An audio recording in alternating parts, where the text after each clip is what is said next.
Ada mendapat juga.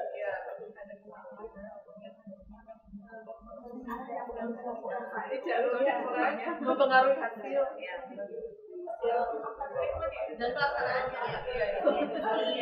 Boleh bawa catatan. Agak jauh. Banyak banget. Sudah dipahami. Oh, KIS. Iya, kalau yang saya ingat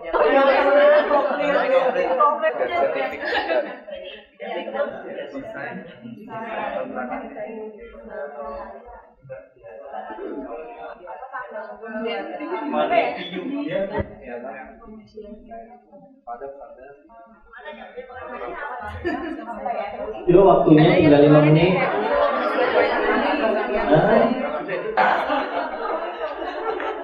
Ini aturannya. Saya ada tipsnya.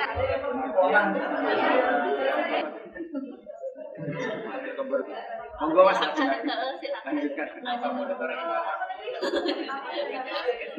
Kami dari kelompok 1 mau mempresentasikan tentang prinsip etik dan GCP.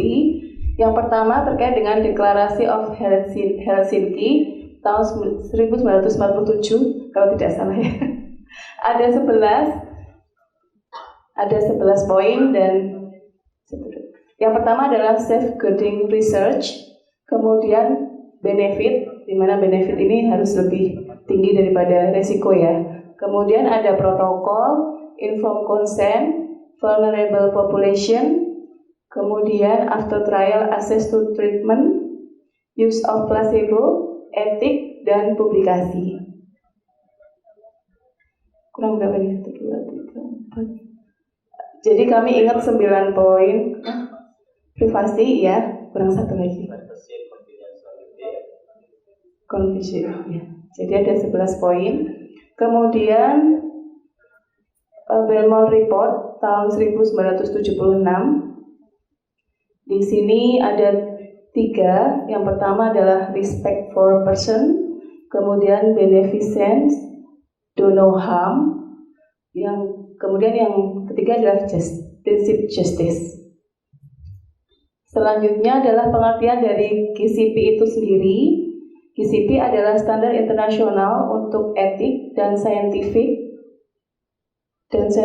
quality dalam mendesain, conducting, recording, and reporting pada subjek manusia. Kemudian ini apa? Kemudian ini tahapan ya, suatu sistem itu yang kemarin diterangkan dokter itu.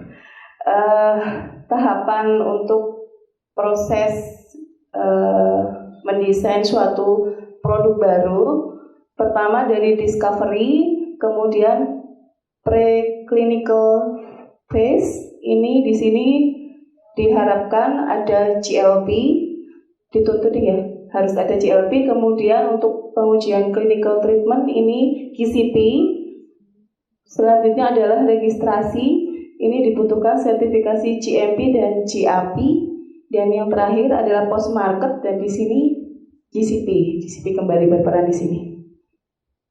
Sudah Pak, mungkin? Sudah? Oke, terima kasih. Tepuk tangan dulu kelompok 1. Kita akan perdalam ya apa yang disebutkan tadi. Silakan, ada yang mau memperdalam?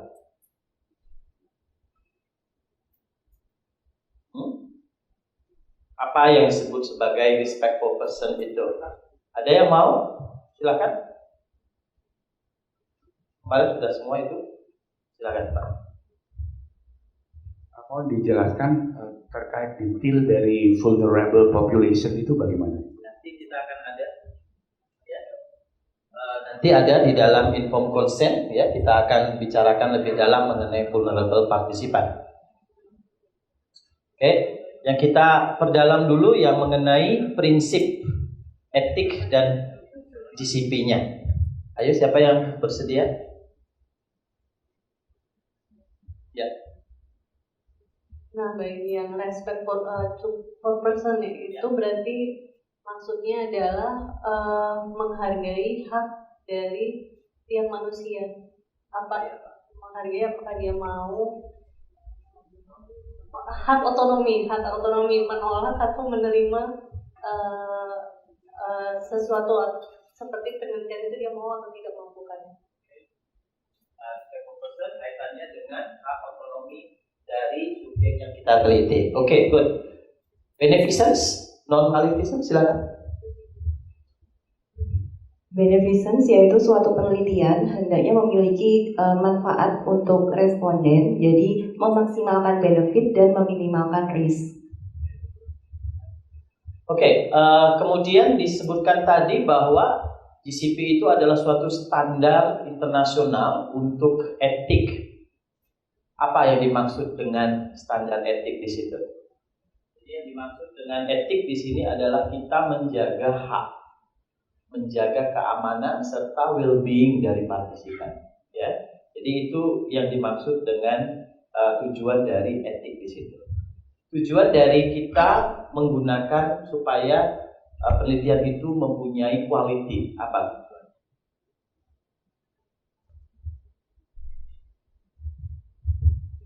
Supaya data yang diperoleh itu kredibel. Jadi kaitannya dengan integrity dan quality dari data yang dihasilkan, kredibilitas, ya. Oke, kemarin kita sebutkan ada stakeholders. Ya, yang diatur di dalam GCP. Siapa yang mau menjelaskan siapa itu dan bagaimana dia berkomunikasi?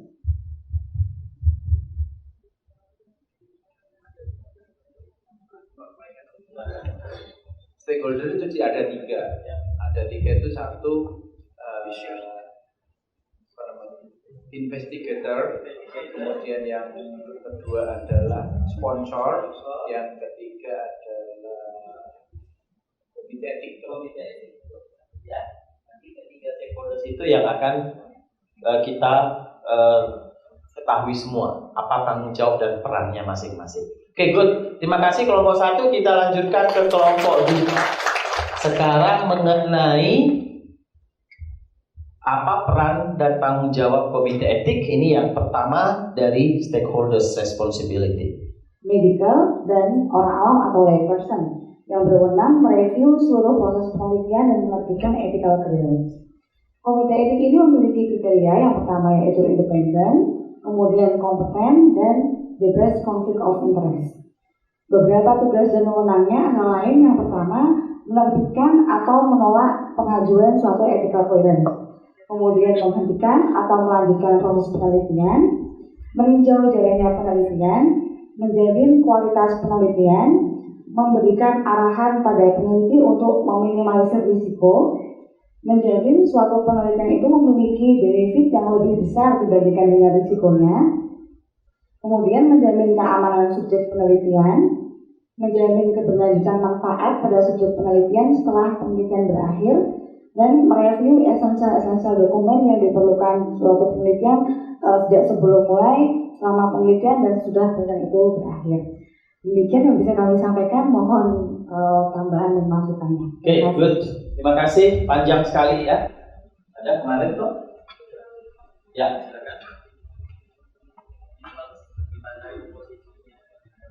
Minimal 5 dan harus seimbang. Kemarin yang saya ingat seimbang laki dan perempuannya, terus usianya juga bervariasi beragam, terus dari kompetensinya juga harusnya beragam di situ, plus ditambah dengan memang ada orang yang awam di situ. Selain dari orang yang disebut layperson, ada lagi yang satu yang penting selain layperson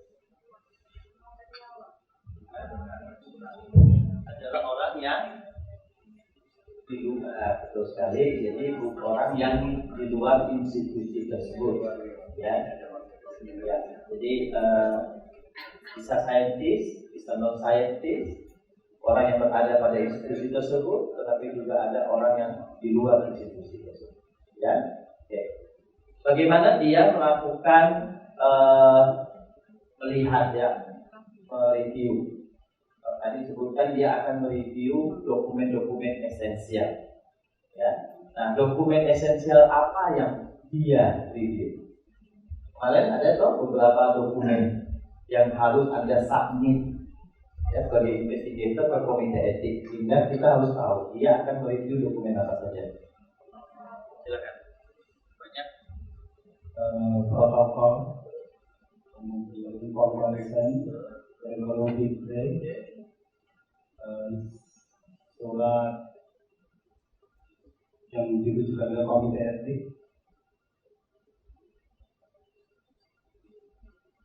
SOP, enggak ya, brosur apa? Investigator.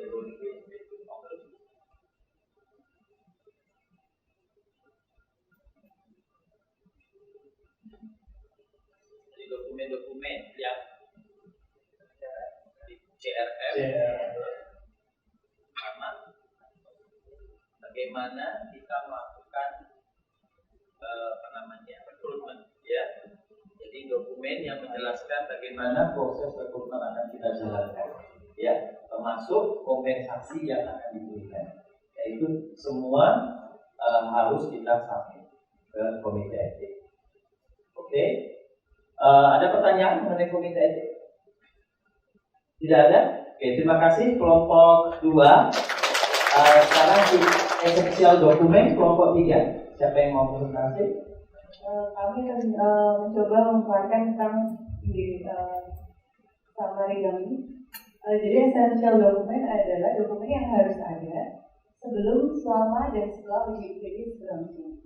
Lalu tujuannya ada 3, yaitu bukti bahwa penelitian benar dilakukan, lalu membantu rekonstruksi dari penelitian, dan persyaratan sebagai regulasi atau registrasi penelitian tersebut.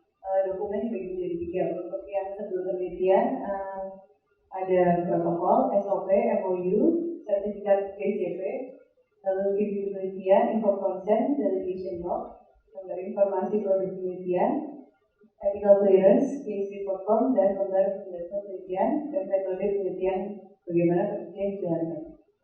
Selama penelitian, yaitu CRF yang telah diisi, lembar monitoring, source dokumen, daftar hadir peserta, laporan site adverse event, amandemen protokol yang akan direvisi. Lalu setelah penelitian komplit dari selama penelitian tersebut, itu laporan penelitian, source dokumen yang komplit, dan project yang komplit.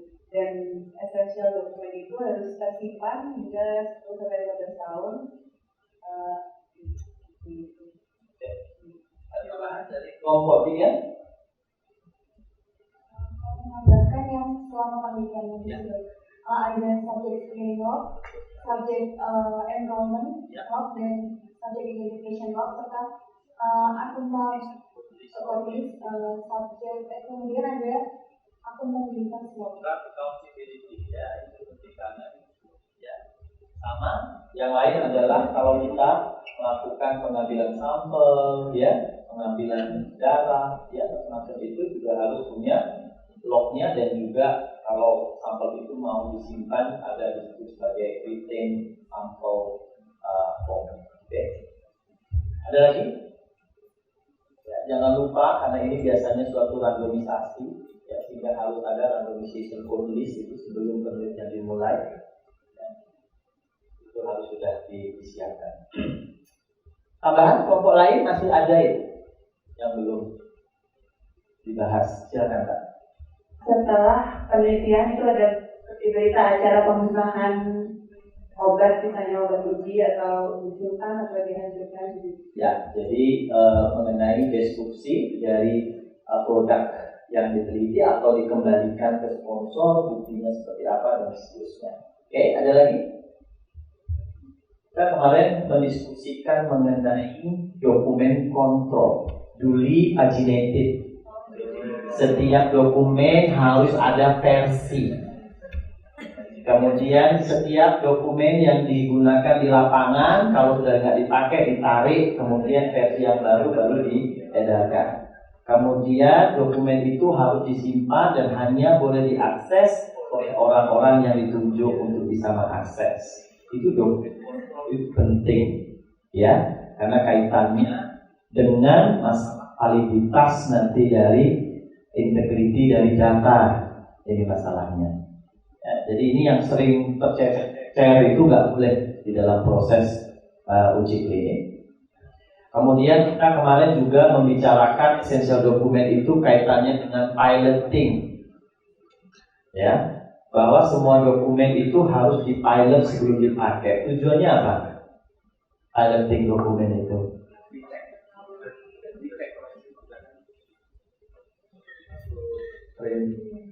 Betul sekali untuk men-training staff. Betul. Ada lagi? Mau tahu ya ada sesuai atau betul. Apakah sesuai atau tidak dengan tujuan yang diharapkan dari dokumen itu? Terus, ya, supaya kita bisa melakukan Modifikasi. Oke. Ada satu lagi yang paling penting di dalam essential dokumen. If not documented, it's never happen. Yaitu ingat terus dalam essential dokumen, ya, bahwa dokumen itu menjadi esensial kalau dia merupakan dokumen yang bisa merekonstruksi, bisa menunjukkan validitas, bisa merupakan bagian dari regulasi, ya, bisa menunjukkan apakah kita melakukan prosesnya sesuai GCP atau protokol. Jika itu dokumen itu ada, maka itu disebut essential dokumen, ya. Artinya kalau itu tidak ada, maka tidak pernah kita lakukan. Oke, tepuk tangan kelompok 3. Sekarang yang terakhir tentang SOP atau Standard Operating Procedure. Jadi yang kita ingat dari kemarin adalah terkait kapan sih SOP ini diperlukan. Jadi bahwa jika sudah ada prosedur yang rutin, maka kita tidak perlu membuat SOP, tetapi kita bisa merujuk pada SOP yang sudah established. Kemudian jika ada prosedur yang itu dirasa tidak rutin, ini bisa menjadi hal yang baik dalam hasil maupun pelaksanaan tindakan tersebut. Kemudian tujuan kenapa harus SOP, yang pertama adalah konsistensi, jadi biar adanya keseragaman dalam suatu pelaksanaan. Kemudian efisiensi, lalu ada profisiensi, jadi nantinya SOP ini menjadi training tools di instansi. Kemudian continuity maksudnya adalah jika adanya handover staff itu akan lebih memudahkan lagi seperti itu. Dan yang terakhir kita lupa, ingat ada 5 rekonstruksi yang terakhir. Oke, terima kasih Pak Ito. Kemudian SOP ini terdiri dari apa saja? Jadi ada what, apa tindakan itu, what. Kemudian who, siapa yang akan melakukannya, when, kapan itu dilakukan, how, bagaimana caranya, dan where. Seperti itu. Oke, kemudian setelah kita tahu SOP itu terdiri dari itu semua, lalu SOP yang baik itu seperti apa? Yang pertama, understandable, kemudian simple, kemudian clear and not ambiguous, kemudian consist, lalu coherent and complete, konsisten, dan kita nggak boleh lupa keep it short and simple. Kemudian juga ada beberapa tips dalam membuat SOP menggunakan active atau action verb, kemudian menggunakan generic name. Lalu proses membuat SOP itu dari drafting, jadi orang yang directly involved itu menggunakan prosedur ini harus melakukan drafting, kemudian di-reviewing orang yang lebih ahli atau supervisor, lalu di-approve oleh PI. Dan kita juga ingat ada format-format SOP yang banyak, ada title, author, nomor SOP-nya, revisi keberapa, lalu date of development-nya kapan, date of revision jika ada, kemudian tujuan SOP ini, pelaksananya siapa, langkah-langkah atau prosedurnya seperti apa, dan ada lembar pengesahan. Kemudian apa saja sih yang perlu dibuatkan SOP atau contoh dari SOP itu sendiri, yaitu tentang inform person, bagaimana cara melakukannya, kemudian prosedur sampling, prosedur rekrutmen dari responden misalnya, ataupun prosedur dari training research assistant atau staff lain. Mungkin itu yang kami ingat. Terima kasih. Ada tambahan, ya, perlu diingat bahwa SOP itu kita buat karena kaitannya dengan quality nanti, ya. Jadi SOP bukan karena adanya regulasi, bukan karena mau ada audit, bukan karena mau inspeksi kemudian SOP-nya ada, ya. Atau kalau karena mau ada akreditasi baru SOP-nya dibuat. Tetapi kaitannya adalah bagaimana proses, ya, kita penelitian pangan itu biar tadi bisa berjalan dengan baik, kemudian bisa direkonstruksi, bisa konsisten pelaksanaannya, dan bisa menghasilkan sesuatu yang uniform atau output yang uniform. Oke, good. Tepuk tangan dulu buat semuanya, sudah selesai. Mungkin ada pertanyaan dari materi kemarin? Ya. Mohon izin bertanya dok terkait protokol. Ya. Jika uji klinik itu obat atau vaksin, itu yang membuat protokol dari awal, apakah dari sponsor atau investigator itu dilibatkan juga dari awal proses penyusunan protokolnya? Ya. Jadi di dalam nanti kita akan lihat besok salah satu responsibility di mana yang kalau disebut sebagai inisiasi, artinya dia mungkin mempunyai produk dan dia juga yang membuat protokol. Tetapi dalam pelaksanaannya bisa peneliti kemudian diikutsertakan di dalam pengembangan protokol, tetapi secara keseluruhan tanggung jawab itu ada di sponsor. Oke? Ya. Nanti besok kita akan bahas dari tanggung jawab stakeholders. Ada lagi? Itu terkait protokol lagi. Kemarin kan kita sempat ada group activity. Nah, itu kan ada checklist 6.1 general information, regular information. Jadi yang harus kita temukan misalnya di general information itu maka harus di halaman depan aja ya Pak Ito. Jadi memang per bagian begitu. Kalau enggak berarti dianggap tidak lengkap atau gimana? Ya, itu kan checklist ya yang disesuaikan oleh good practice bahwa struktur bahwa ada informasi ada di dalam proses yang harus ada di dalam protokol. Tetapi struktur protokol itu sendiri kadang-kadang tidak mengikuti checklist itu, sehingga bisa saja disebutkan bahwa ini harus ada dengan informasi tersebut. Tetapi informasi tersebut bisa saja tidak ada di dalam page nomor 1, tapi page berikutnya dan berikutnya. Mengapa? Memang di dalam melakukan proses pembuatan protokol yang penting kita paham apa saja yang harus kita masukkan dalam protokol. Nanti tata letak dari informasi tersebut itu memang disesuaikan dengan bentuk protokol tersebut.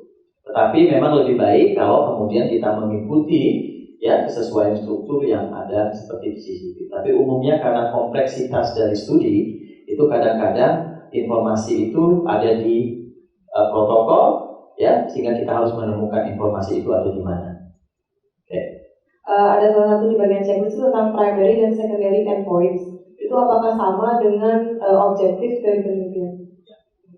Jadi kalau kemarin kita membahas mengenai contoh, dia primary-nya adalah menilai efficacy dari obat, gitu ya.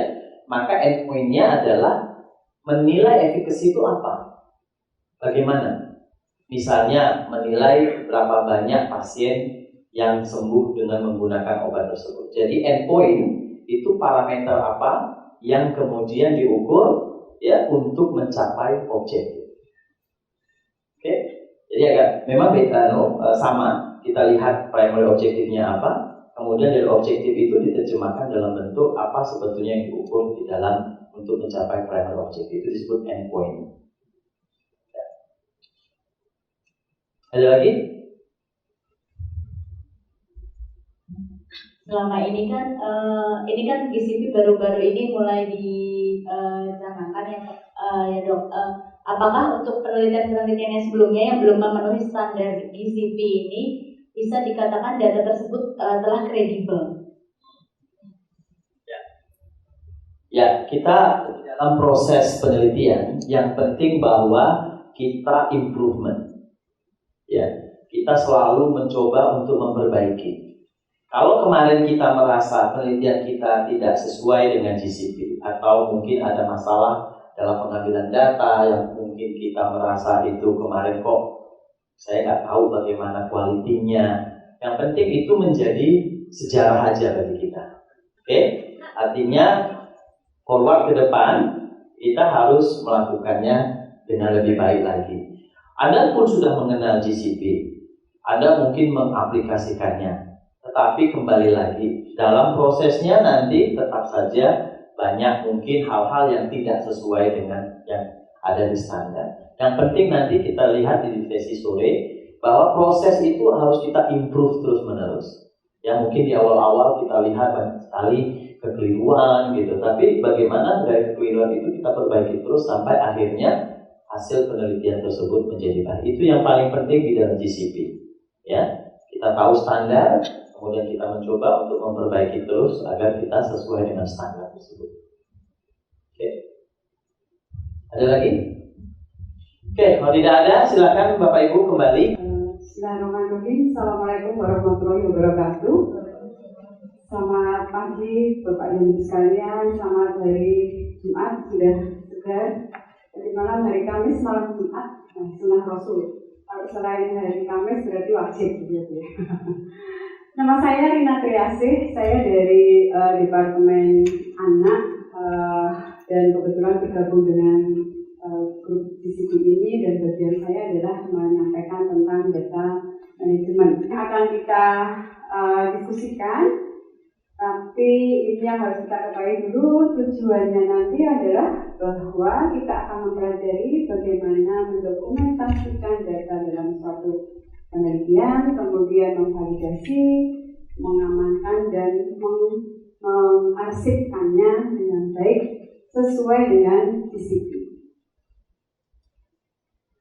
Setiap kali ada presentasi pasti disampaikan mengapa etik itu penting, mengapa SOP itu penting, mengapa data itu juga penting, dan semua adalah penting. Jadi masing-masing topik sangat penting, tetapi kalau kita ingat bahwa kita melakukan penelitian itu sebenarnya kalau bisa tujuannya itu jangan hanya karena saya mengerjakan S3, saya mengerjakan S2. Tetapi bagaimana waktu, energi, pikiran, biaya, tenaga yang sudah kita alokasikan untuk penelitian kita ini bisa memberikan sesuatu yang bermanfaat untuk digunakan masyarakat yang lebih luas. Jadi dengan dipublikasikan, baik umat manusia itu kan yang bermanfaat. Jadi harus ada manfaatnya, jangan pergi cuma selesai titik, saya sudah dapat S2, sudah dapat S3, sudah tidak apa-apa lagi.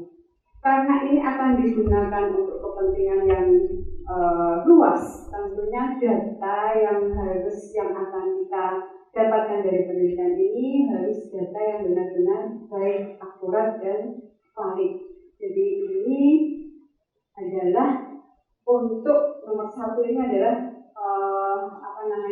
rohnya GCP ya, bahwa kita harus memperhatikan dengan data yang baik ini adalah hak dan well-being dari subjek penelitian kita ini benar-benar terjamin. Nah, untuk yang data yang terkait nomor 2, ini untuk memastikan bahwa data yang kita dapatkan dari penelitian kita itu adalah akurat, kompleks, dan dapat diverifikasi, dapat dipertanggungjawabkan dari source dokumen. Nanti kita akan mempelajari apa itu source dokumen dan source data. Ini yang pertama, pemahaman tentang source data dan source dokumen dulu. Jadi yang disebut source data asal gitu ya, itu adalah semua informasi, baik itu temuan klinis, hasil pemeriksaan, anamnesis, dan sebagainya, observasi, atau tindakan-tindakan lain dalam activities ya, kegiatan. Jadi tidak hanya tentang data collection. Kegiatan dalam penelitian itu termasuk bagaimana kita nanti mendapatkan informed consent, itu adalah source data. Semua informasi yang ada dalam clinical trial yang kita lakukan ini, baik itu yang didapatkan dari rekaman medis atau catatan yang asli atau catatan salinannya, tetapi yang sudah di-certified, sudah disahkan gitu, yang nanti berguna untuk rekonstruksi dan evaluasi untuk penelitian kita. Jadi adalah semua informasi dalam penelitian itu, baik data maupun kegiatannya, di dalam catatan yang asli maupun yang salinan, yang gunanya adalah untuk merekonstruksi dan mengevaluasi dari penelitian. Penelitian yang baik yang sesuai dengan GCP itu harus bisa dilihat rekonstruksinya baik juga. Nah, source data ini sumbernya adalah di source dokumen, dan source dokumen ini adalah dokumen yang aslinya, bukan salinannya. Bisa berupa dalam bentuk kertas atau elektronik, sekarang sudah paperless, jadi banyak yang catatan-catatan ini elektronik. Dan kemarin sudah mempelajari tentang essential document. Sekali lagi di sini dia disampaikan bahwa adalah untuk mengevaluasi penelitian kita apakah memang sudah sesuai dengan GCP, dan kemudian juga untuk menilai kualitas dari data kita. Apa saja source dokumen itu? Banyak sekali. Ini sudah datanya berapa? Sekitar 15 lebih, tetapi sebenarnya masih banyak lagi. Kalau kita lihat di sini, mulai dari rekam medis pasiennya ini adalah clinic and office chart, daftar di klinik, misalnya register pasien ini juga bisa menjadi source dokumen, sampai dengan hasil pemeriksaan penunjang, misalnya pemeriksaan X-ray, ultrasound, kemudian hasil-hasil dari lab, kemudian data-data yang tercatat secara otomatis dalam suatu alat, misalnya sekarang EKG itu sudah bisa dengan memorinya menyimpan hasil pemeriksaan, itu adalah source dokumen. Ya, jadi ada yang namanya source data, ada yang namanya source dokumen. Sekarang coba kita berlatih untuk kasus yang pertama. Jadi ada suatu penelitian akan mengevaluasi obat untuk obesitas. Efikasi dari obat ini dinilai berdasarkan BMI-nya.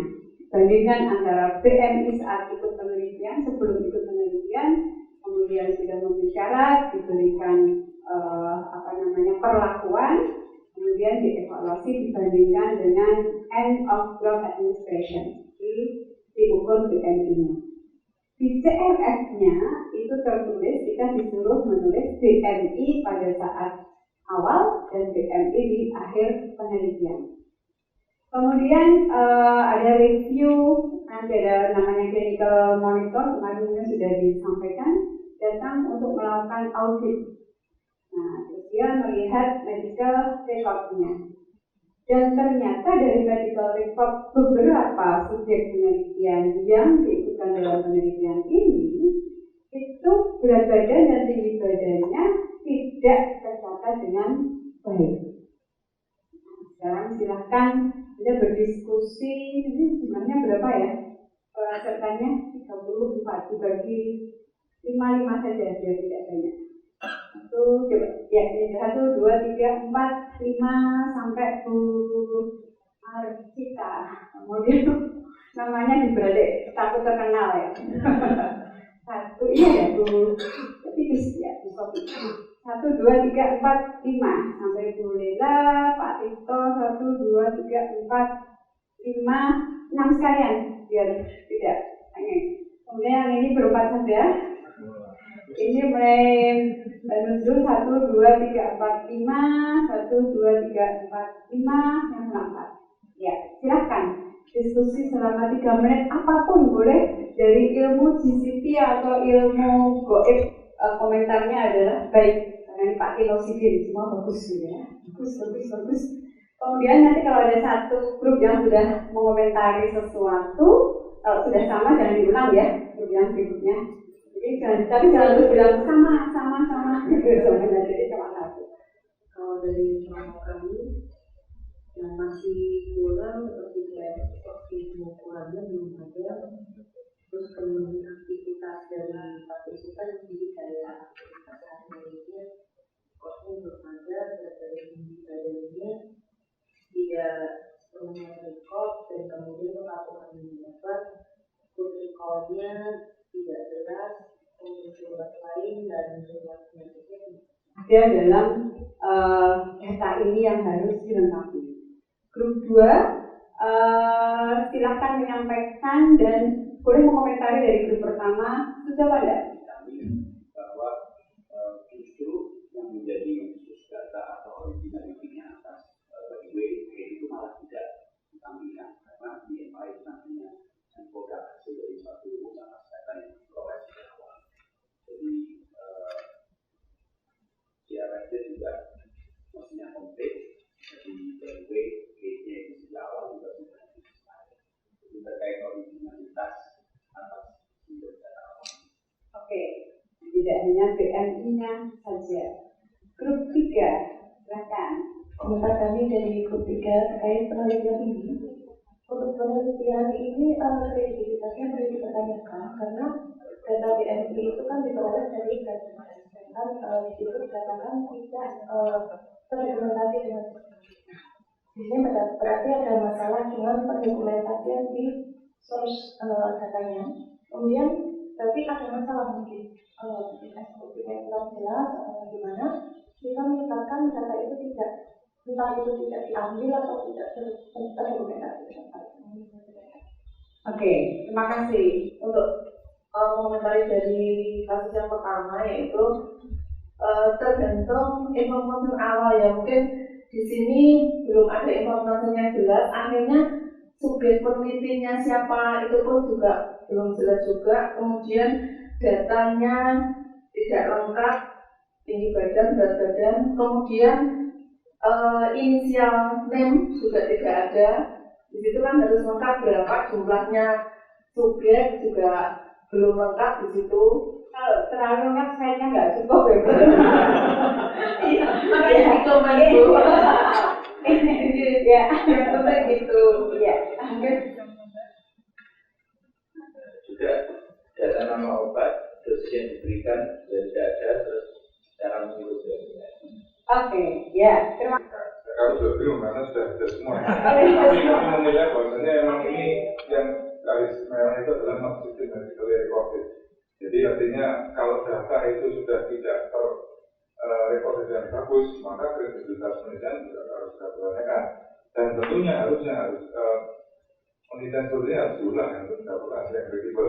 Dan kemungkinannya adalah memang tadi sudah disebutkan SOP yang tidak pas, protokol yang tidak betul, atau mungkin si penelitinya yang tidak melakukan SOP dengan baik. Terima kasih. Selanjutnya. Cara penghitungannya ada beberapa metode. Nah ini yang dipakai yang mana, apakah satu subjek dengan subjek yang lain itu sama, jadi mungkin lebih ke source data harus SOP dengan baik. Oke, terus ya.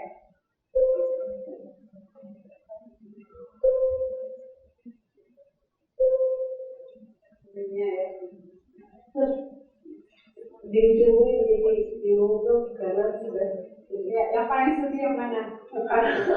jadi mungkin bisa kami simpulkan bisa dianggap ini data tidak akurat, tidak komplit, tidak dapat dipertanggungjawabkan dari source dokumennya, dan tadi memang sepertinya SOP-nya ini tidak jalan atau malah tidak dibuat dari awal. Mungkin begitu. Ya, terima kasih yang sudah Bapak Ibu pahami dari kemarin yang sudah disampaikan juga tentang materi GCP. Pertanyaan saya sekarang, source datanya apa ini? Source datanya apa? BMI. Source dokumennya apa? Medical record. Kalau berat badan dan tinggi badan apa? Berat badan dan tinggi badan disebut sebagai apa? Source data atau source dokumen? Source data. Jadi BMI apa dong? Jadi namanya adalah derived data. Jadi data yang sudah didapatkan dari yang sudah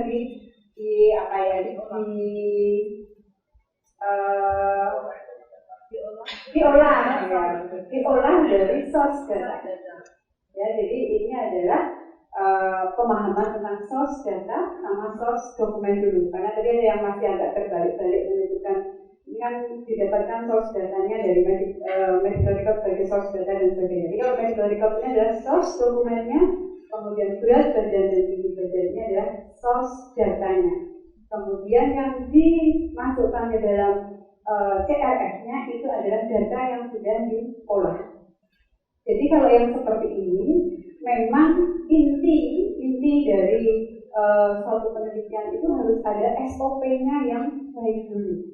Kalau SOP-nya baik, insya Allah dan SDM-nya juga menjalankan SOP ini dengan sebaik-baiknya, nanti pencatatan biasanya juga akan baik, sehingga akan jelas bahwa di SOP itu harusnya tertulis tinggi badan mengukurnya bagaimana, ditulis dicatatnya gimana, kemudian berat badan mengukurnya dengan timbangan yang bagaimana, anaknya, pasiennya apakah harus buka baju semuanya atau boleh pakai baju, boleh pakai sepatu dan sebagainya, itu di SOP.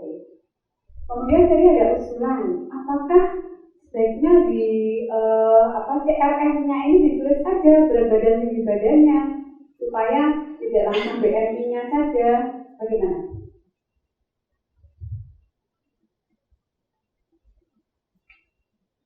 Bagaimana? Itu juga bisa dan akan lebih mengurangi kekeliruan. Tetapi kita lihat dulu data yang kita kumpulkan dalam CRF itu seberapa banyaknya. Kalau bisa jangan terlalu banyak poin-poin yang kita personel itu biasanya kadang-kadang peneliti itu mumpung diteliti saya mau tanya ini sekalian. Akhirnya pertanyaannya banyak sekali, akibatnya malah isinya tidak valid. Karena isinya terus ada ngawurnya juga. Ya, jadi kita lihat-lihat. Kalau memang pertanyaannya tidak terlalu banyak, boleh kita masukkan berat badan tinggi badan sebagai nanti tetap clinical monitor itu yang akan mengaudit penelitian Bapak Ibu sekalian, dia tetap akan melihat medical record-nya sebagai source dokumen karena CRF bukan source dokumen. Tinggi badan di situ tertulis berapa, berat badan berapa, BMI-nya berapa, clinical monitor akan melihat rekam medisnya. Oke ya. Nah, mengapa source dokumen ini penting dan akan dilihat oleh seorang clinical monitor? Ini yang nomor satu, ini penting banget. Kadang-kadang ada data tidak ada orangnya, itu wah parah banget ya. Jadi ini sudah sangat melanggar aturan kalau kita melakukan penelitian datanya hapus-hapusan. Jadi memastikan bahwa pasien itu memang subjek penelitiannya tidak diukur, tahu-tahu BMI-nya ada. Ini untuk memverifikasi data di CRF tadi, source dokumennya, dan untuk memverifikasi kalau ada diskrepansi. Sedikit lagi, ini sekarang obat untuk hipertensi. Kemudian kalau obesitas yang diukur adalah BMI-nya, ini adalah tekanan darahnya. Dan tekanan darahnya inilah yang ditulis di CRF-nya.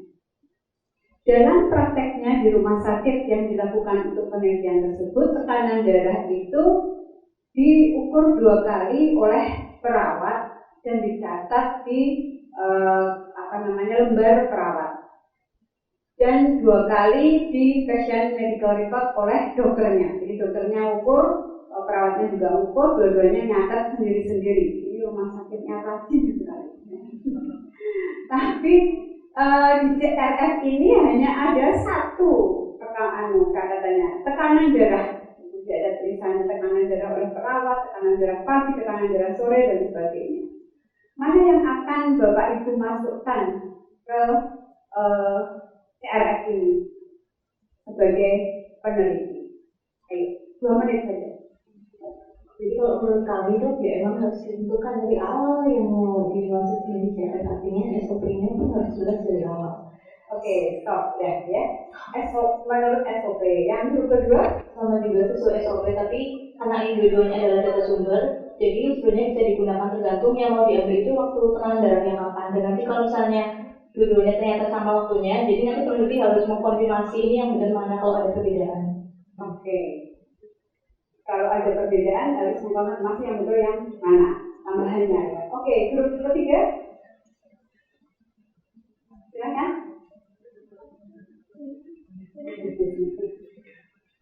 Bapak-bapak, nanti jawab 2 kali dapat piring.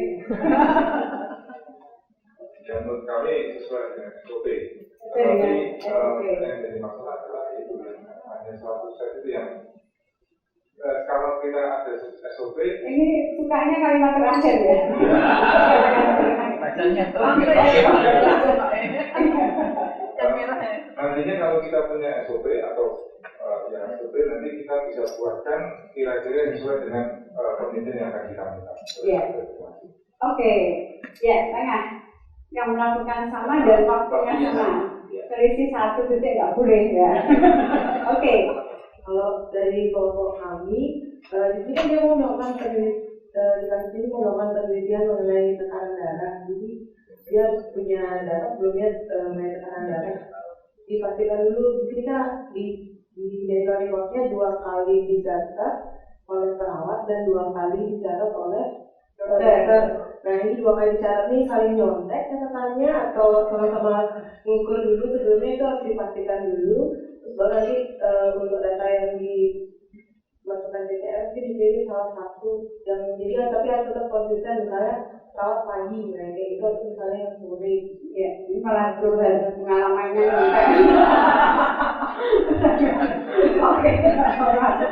Oke, yang terakhir memilih dari record decision karena social data itu levelnya lebih dari record, social itu lebih tinggi dari record atas bagaimana konteksnya original. Ya, level of evidence dari source data tadi ya. Oke, terus? Sesuai dengan yang SOP, protokol itu. Ya, jadi sebenarnya dokternya itu tidak teliti, itu mungkin juga kompetensinya kurang bagus. Source dokumen medical record itu kalau di rumah sakit bukan di rumah sakit pendidikan itu lengkap. Kalau di rumah sakit yang tidak pendidikan, kadang-kadang juga isinya ya sedapatnya aja. Pada kasus ini memang yang penting adalah SOP-nya. Entah mau diukur yang pasti oleh perawat pun itu harus jelas. Dan kalau kita sudah jelas satu itu, nanti kita nggak tahu perawat yang mengukur nulis di lembar misalnya SOP-nya menyebutkan tekanan darah yang ditulis pada CRF. CRF-nya cuma one set. Ini tidak masalah, dan kita SOP-nya menyebutkan bahwa tekanan darah yang ditulis di CRF adalah tekanan darah yang diukur oleh perawat pada pagi hari dan dicatat di lembar keperawatan. Misalnya seperti itu SOP kita. Walaupun misalnya kita sebagai dokter menganggap lembar keperawatan itu nggak valid misalnya dibandingkan dengan rekam medis yang diukur oleh dokter. Misalnya dokternya berpendapat seperti itu. Tetapi kalau SOP sudah menyampaikan seperti itu, berarti pada waktu menyusun SOP itu sudah dengan pertimbangan dan apapun yang terjadi, apakah perawat ini nyontek punyanya dokter ditulis di situ, ya itu yang kita ikuti. Dan nanti akan kita analisis, dan pada waktu kita mau melakukan pembahasan, ini bisa ditulis sebagai salah satu kelemahan dari penelitian kita. Misalnya kalau misalnya kita menganggap mungkin kompetensi perawat yang melakukan tekanan darah ini ternyata kurang baik. Misalnya ternyata tidak terbukti bermakna, biasanya kan dicari-cari alasannya kenapa gitu. Ya, tapi yang jelas SOP-nya dan itu yang harus diikuti oleh para peneliti. Oke, sekarang kita menginjak ke yang disebut GDP. Ini bagian dari GCP, yaitu Good Documentation Practice. Dalam mendokumentasikan data dalam penelitian kita, itu yang baik, yang sesuai dengan GCP itu adalah menganut ALCOA ini. Jadi data itu harus attributable, harus legible, contemporaneous, original, dan akurat. Kita lihat satu persatu. Attributable ini artinya bahwa data kita itu bisa dilacak. Siapa yang mengisinya, kapan diisinya, tanggalnya, dan kapan subjek penelitian kita itu datang pada waktu itu. Jadi ini attributable ini, orang yang memasukkan data ini sebaiknya mempunyai ID yang unik, jadi khusus yang khas. Kalau kita memakai electronic based data, itu ada user ID dan passwordnya yang hanya diketahui oleh orang itu. Kalau ada menggunakan paper based, orang yang mengisi itu harus menandatangani atau memberi inisial dan ditanggali pada waktu mengisinya. Ya, jadi kalau CRF yang sesuai dengan GCP itu tiap lembar itu harus ada inisial atau tanda tangan dari yang mempunyai wewenang untuk mengisinya dan ditanggali. Sehingga kalau datanya salah, yang bertanggung jawab adalah yang menandatangani itu dan dia yang akan ditanya. Ini sama untuk kalau kita mengubah datanya ternyata salah, tetap harus ada tanda tangan atau paraf atau inisial dan tanggal perubahan. Attributable, ya, jadi dia harus bisa dibaca. Kemudian legible. Legible ini harus bisa dibaca.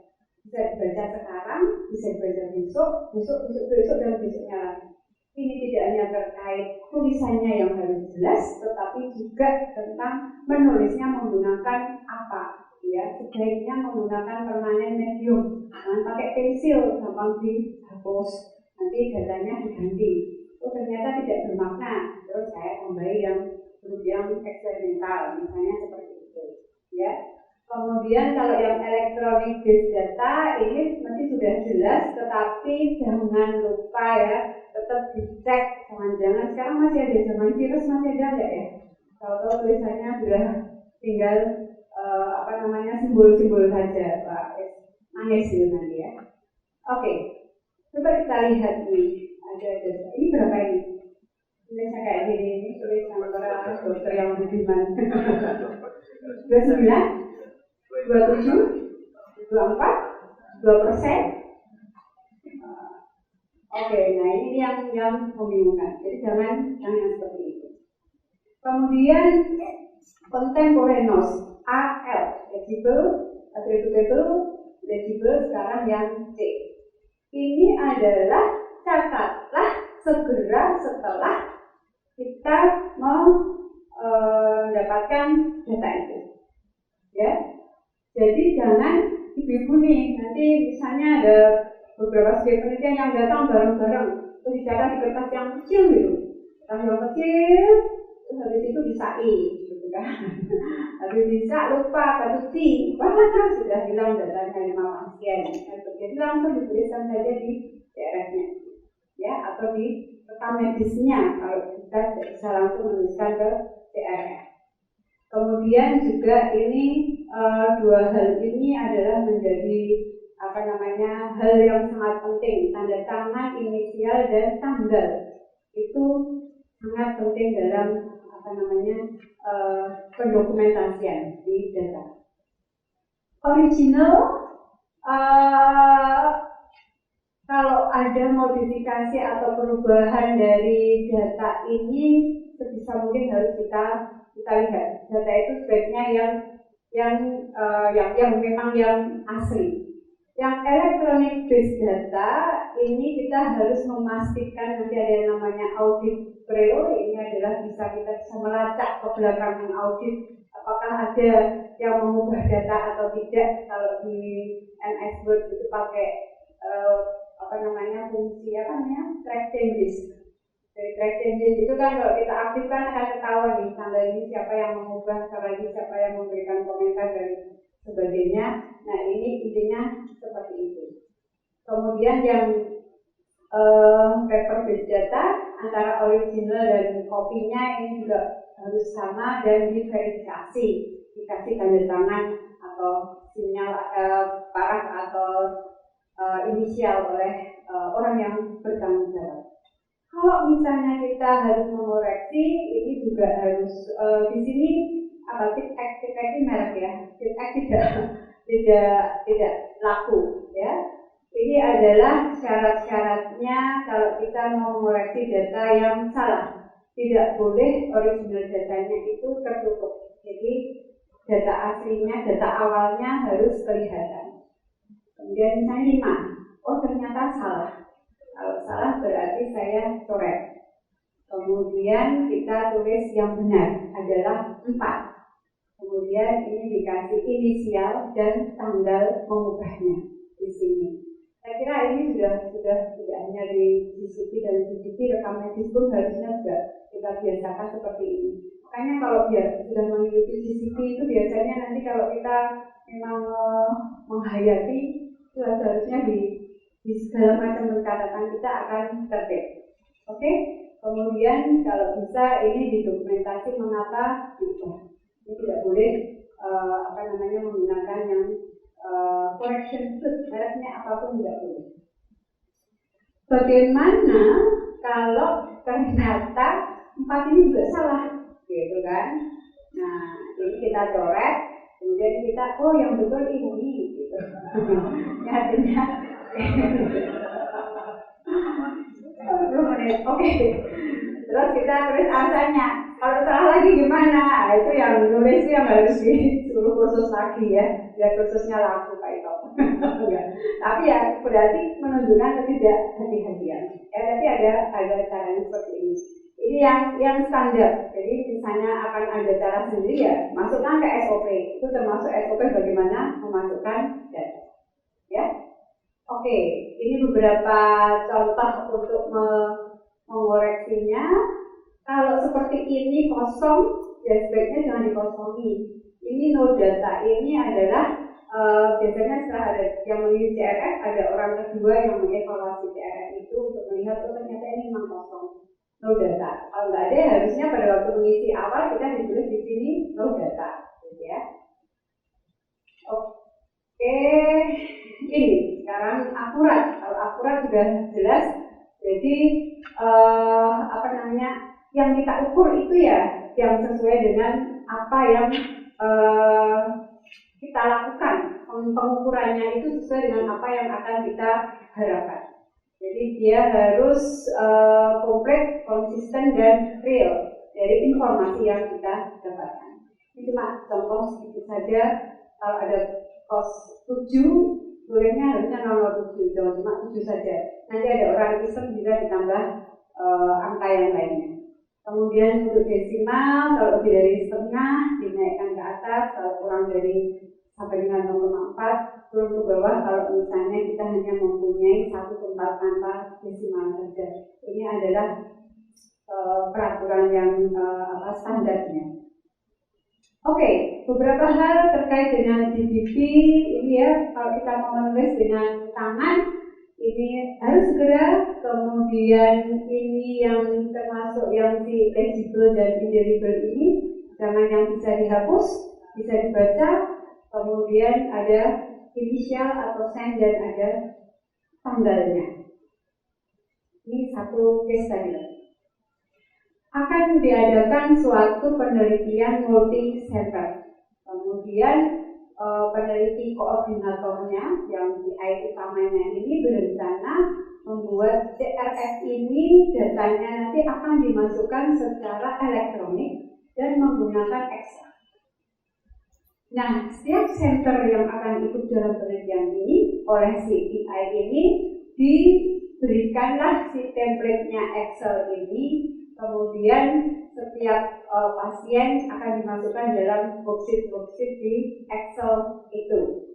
Dan data dari center-center ini akan ditransfer dari center ke PI-nya sebulan sekali menggunakan Excel yang master spreadsheet ini. Menurut Bapak Ibu sekalian, bagaimana pendekatan ini? Sudah baik atau belum? Kalau baik, karena apa? Kalau belum, karena apa?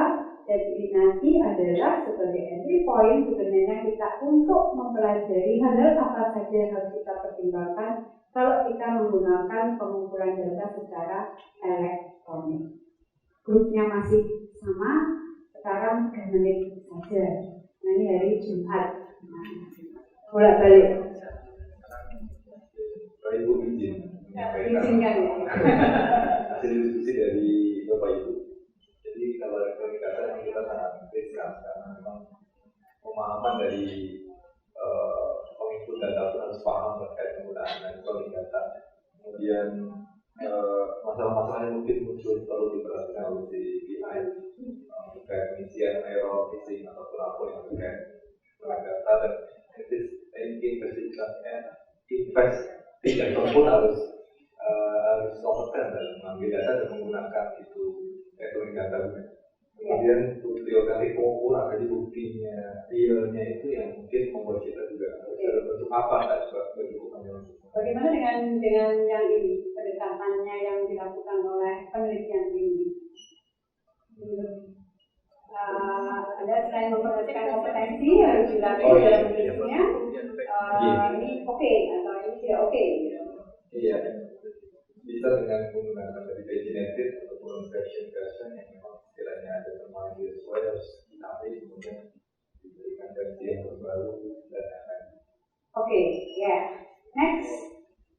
Ayo, silakan. Sebenarnya tidak apa-apa ingin menggunakan elektronik data, namun harus dipastikan harus dipastikan cara pengisiannya seperti apa untuk entry-nya. Kemudian si peneliti ini juga harus ngecek apakah ada kolom-kolom yang diubah oleh site tersebut. Jadi harus ada regularly check seperti itu. Oke. Terus selanjutnya?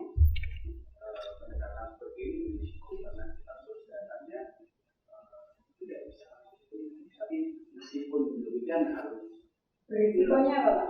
Ya, berisikonya karena satu harus ada standarisasi atas training data yang melakukan semuanya dan harus ada traceability misalnya firewall karena Excel itu kan mengatur mudah komunikasi yang mengisinya antara satu dengan yang lain dan mengisinya juga jadi pengetahuan yang berbeda. Iya, oke. Terus, next, Ojo. Jadi untuk data itu tersebut sebelumnya kita harus men-train siapa saja yang akan mengisi data itu. Ya, trainingnya udah, ini sudah di training ya. Oke. Jadi SOP untuk pengisiannya juga harus jelas nanti dan terkadang kan ada beberapa format Excel dari komputer yang satu dengan komputer yang lain itu berbeda. Jadi nanti bisa saja data format jadi di format Excel itu di worksheet-nya itu bisa kadang ada yang bisa dibuka atau enggak. Jadi di situ harus tertulis dengan jelas dia harus memakai format apa dan selain itu juga setelah pengisian data itu datanya harus di-lock. Oke, yang tidak bisa dimodifikasi lagi. Oke, terima kasih. Yang grup ini besok ya, audit trail. Audit trail itu harus bisa dilacak ke belakang. Jadi risiko, memang berisiko tambah 10 menit lagi. Oh ya, berisiko untuk terjadinya data yang diubah dengan Excel yang biasa. Jadi kita harus yang pertama harus ada passwordnya, ID-nya hanya orang-orang yang beriman yang bisa mengisi saja gitu. Kemudian kalau ada sistemnya harusnya di Excel ini yang kalau diubah kelihatan jejaknya kayak track changes-nya itu. Jadi untuk menggunakan Excel yang pure saja ini resiko nanti center lain akan diganti datanya dan sebagainya. Jadi harus ada kalau yang elektronik itu kita harus hati-hati untuk penggantian yang tidak ketahuan. Ya, ini poinnya adalah seperti itu. Jadi ini audit trail itu tadi kalau ingat di depan tadi bahwa dokumen yang baik itu adalah untuk bisa merekonstruksi penelitian itu datanya tadinya dimasukkan berapa sekarang menjadi berapa. Ini yang namanya salah satu contoh dari audit trail ya. Jadi bisa untuk merekonstruksi dan sequence of activities-nya ini nanti juga akan kelihatan. Transfernya juga harus akurat dan komplit. Jadi pastikan sistem apapun yang akan kita serahkan kan ada data koleksi yang macam-macam. Jadi akuanya jangan lupa, passwordnya dan jangan lupa ada backup.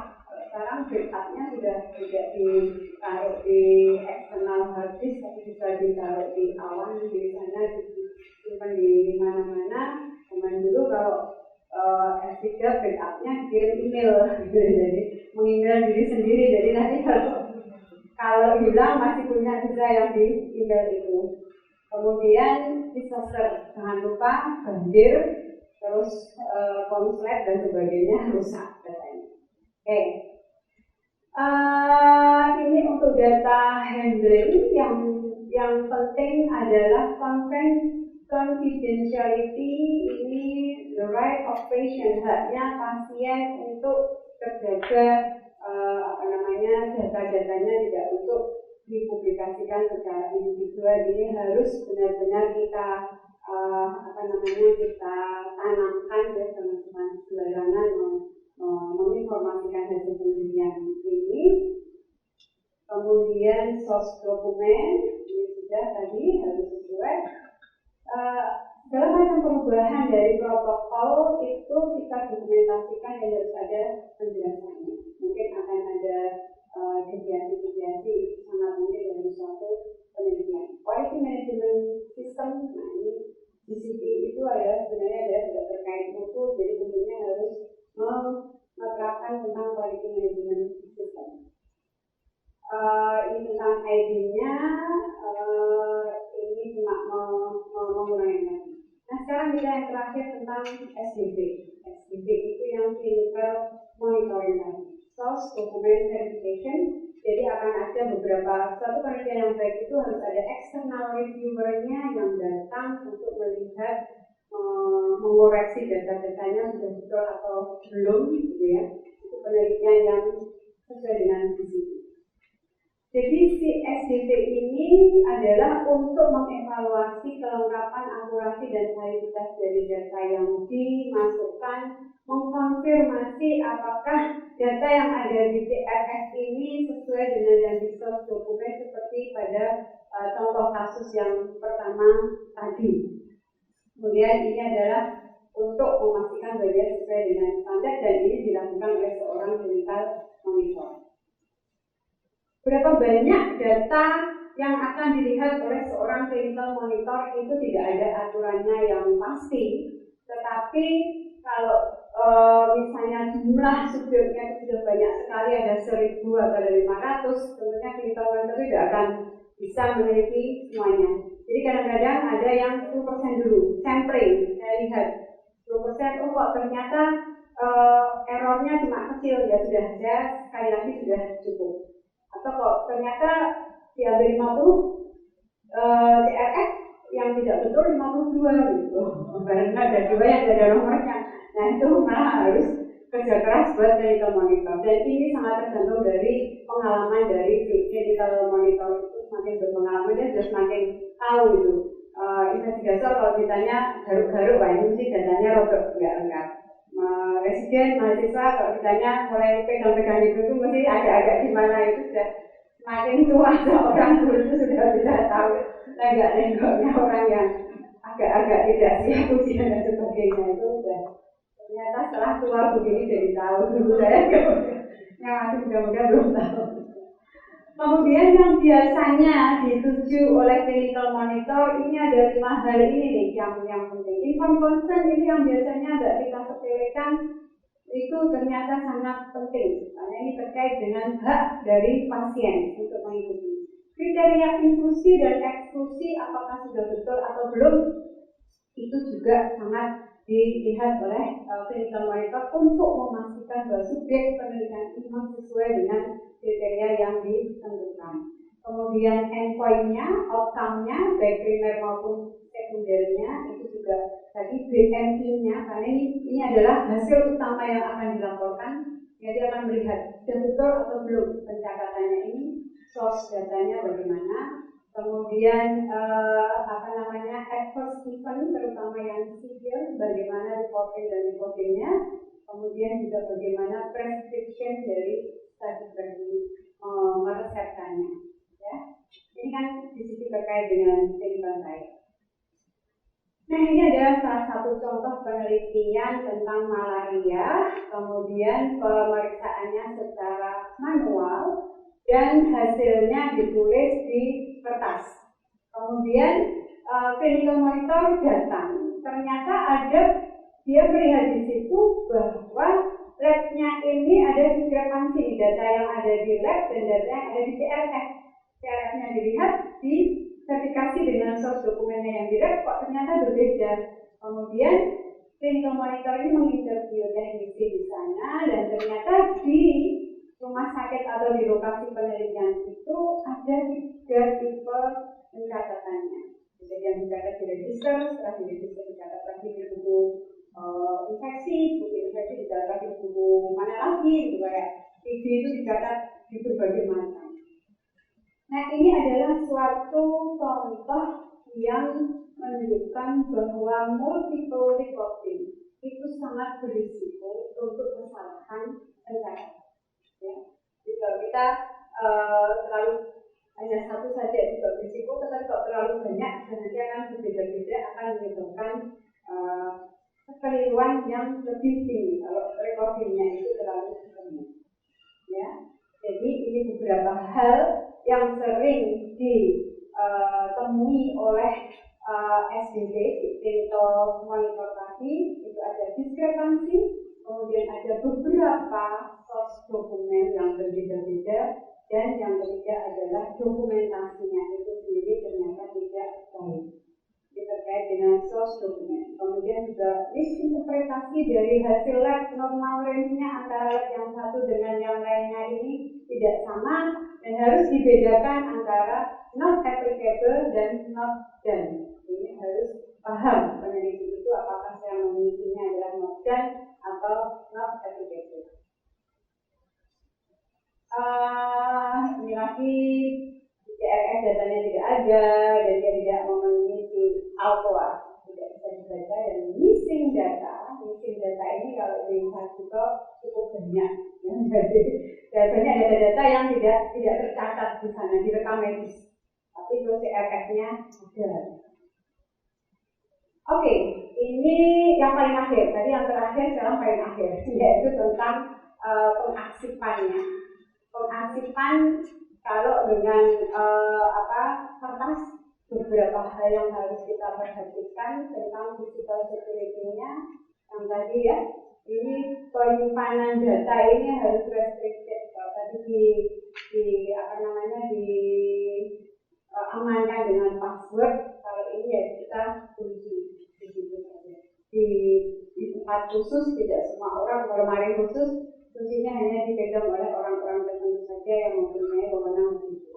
Kemudian ini juga harus kita pastikan catatannya ini kapan harus kita bilang musnahkan dan sebagainya. Ini harus ada aturannya.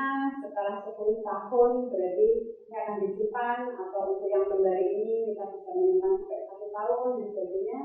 Kemudian Indonesia jangan lupa sangat unik, nanti tahu-tahu sudah ada jamburan atau ada rayapnya dimakan rayap. Ya, jadi sering-sering ditengok di arsip ini tadi. Kebakaran banjir, nah ini tadi yang si rayap ini juga harus diperhatikan. Mbak Ibu sudah pernah ikut penelitian yang besar, yang standar internasional, ini benar-benar sangat diperhatikan. Yang elektronik tadi sudah kita sampaikan ya, server room-nya ini jangan lupa backup-nya, ini juga ada ahli IT yang juga bertanggung jawab untuk mengevaluasi apakah data kita ini masih aman pada tempatnya. Tapi ya tadi tetap harus security, hanya orang-orang tertentu saja yang bisa mengakses data ini. Nah, ini adalah contoh atau beberapa contoh untuk penyimpanan data penelitian. Ini berapa lama data-data ini harus disimpan, karena kalau penelitiannya banyak nanti lama-lama penuh sekali. Ada aturannya, tapi bermacam-macam. Ini di Amerika ini yang baru harus disimpan 25 tahun. Sudah sampai pensiun masih harus ada. Ini rekam data-data penelitiannya masih belum pensiun. Ada juga yang 5 tahun, ada juga yang 2 tahun setelah approval untuk dipasarkan. Ya, finish. Sekarang sudah selesai. Waktunya sudah habis. Kalau ada pertanyaan nanti disampaikan ke Pak Tito ya. Saya bagian kita bertanggung jawab. Saya menanggung Pak Tito yang menjawabnya. Oke. Mudah-mudahan bermanfaat dan mudah-mudahan Bapak Ibu sekalian bisa melakukan penelitian yang sangat bermanfaat untuk kita semua. Makasih. Assalamualaikum warahmatullahi wabarakatuh. Ya, terima kasih Dr. Lina sudah menjelaskan pertanyaannya ke saya. Oke, masih ada pertanyaan mungkin? Oke, ya silakan. Terima kasih dok. Ini saya mau bertanya tentang clinical monitor tadi. Nah itu berarti semua jenis penelitian yang dilakukan ini itu memang semuanya harus ada seperti yang memonitor ya. Itu kan tadi berarti di luar tim investigatornya kan ya? Ya, yang membantu. Nanti kita akan lihat di sesi sore. Jadi ada yang kita sebut sebagai external monitoring dan ada yang kita sebut sebagai internal monitoring. Karena kita sebagai peneliti itu sebetulnya juga mempunyai tanggung jawab besar terkait dengan data quality. Ya, sehingga sebetulnya makin cepat kita melakukan monitoring dari data yang kita koleksi, maka makin cepat juga kita mengetahui apakah error itu terjadi atau tidak. Kalau error itu makin cepat kita ketahui, makin cepat kita memperbaiki.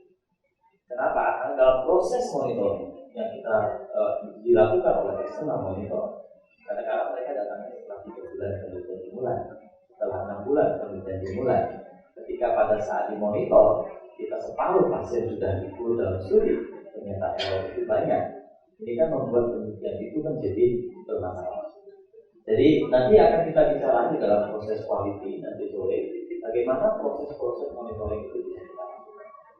Ya, tetapi jangan kita mengandalkan monitor itu dari eksternal, dari sponsor. Karena yang bertanggung jawab dalam data collection itu kita sebagai investigator. Jadi diawali dari kita dulu, ya dari tim kita untuk melakukan monitoring dengan kita. Ada lagi?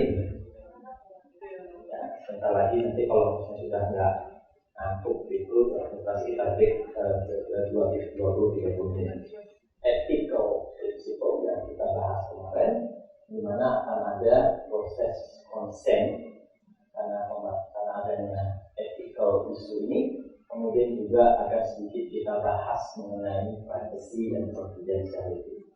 Nah, kita akan lihat apa itu informed consent, bagaimana dan mengapa ada informed consent dan peran dari ethical committee, investigator dan sponsor itu apa di dalam informed consent, serta beberapa challenging terkait dengan obtaining consent ini dan bagaimana melakukan consent pada pasien-pasien yang vulnerable. Kemarin sudah kita bahas ya.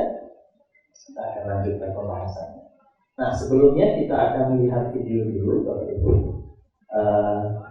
Silakan Bapak Ibu perhatikan videonya, kemudian tolong dicatat, ya dicatat maksudnya apa yang terjadi dalam video ini, dan nanti Bapak Ibu saya minta untuk memberikan komentar terkait dengan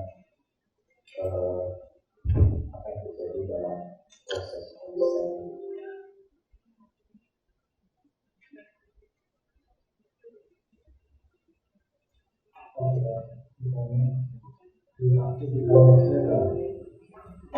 Good morning, Jerry. Yesterday I asked you to come here because there is a study going on in this practice. This study involved research in an experimental HIV vaccine. This is a research study. We are doing this study to answer 3 questions. Is the study vaccine safe and tolerable? Can the study vaccine lower the chance of getting infected with HIV? Excuse me. How do you know that that vaccine is safe and tolerable?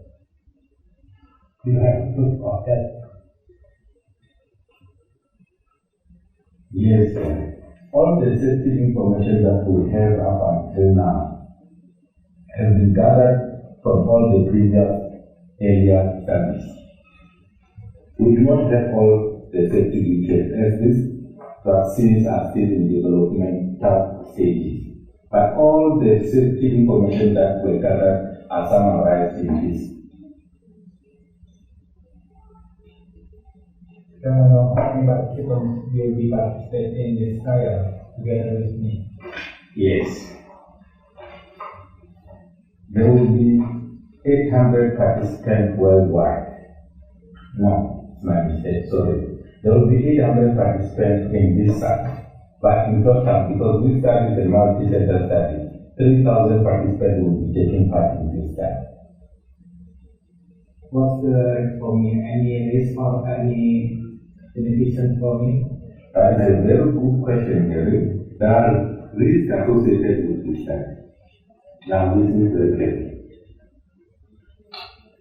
20 out of 100 people who received this drug previously have developed the following side effects: pain, soreness, redness, swelling, warm at the place where the study vaccine was given, other side effects of headache, fever, feeling hard. Any further explanation of? Yes. You don't have to worry about all these risks and side effects that are mentioned. Trust me here. No, I will never put you in this study that no, I will be putting you into risk. You know me here. We have been together for how long now, right? More than 2 years. So don't worry, trust me, everything will be fine. Let's just proceed and let me read this document so that you sign. How long should I take part in this trial? No, don't worry, you will be here for close to 2 years. But you know what is the good part about that? You will be paid every time that you come for a protocol specific visit. So the longer you stay in the study, the more you get really heavy. How does that sound? You know, I've got an important meeting coming up now. Could you please just sign this document? Yeah. Can I get second opinion from other doctors? Or maybe I need some time to think over to discuss with my family, discuss with my wife, because I cannot decide it today. Harry, look at me. Look, this Dr. James talking here. Yeah. Please sign. I'm still confused. I think I need some time to maybe to get another second opinion from other doctors or discuss with my family. Other doctors? No. Okay. Let me cut it in you. You sign here now. Then tomorrow morning, I'll come to your house and I will explain this better. How does that sound? Is this protocol or trial has been approved by maybe laboratory or maybe other bodies? Yes. You do everything according to the book here. Everything is important. Look here. Because I cannot see. No, it's written also. Here, number 50. This part, no, I cannot see. How this part? Here, like I said, my time is very limited. Could just sign here. Oh, I forgot here. Here, this is the t-shirt for you. I hope it's the inside of my time. Okay, where should I sign here? Yeah, write your name. Signature, your today's date, and the time. Thank you, Doctor. But if you don't have to sign. I can sign this. I can write all this information on the I'll sign myself, okay. Where should I sign in this part? Write your name here, signature here, today's date, and the time. Come on, let's go. No. But I think I still have to discuss it with my family, my wife, and get second opinion from my doctor. But I think I better take this t-shirt.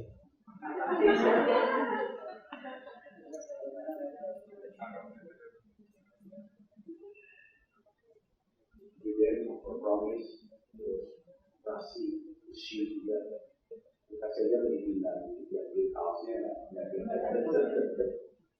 Oke, ada lagi yang lain? Apa yang Anda amati?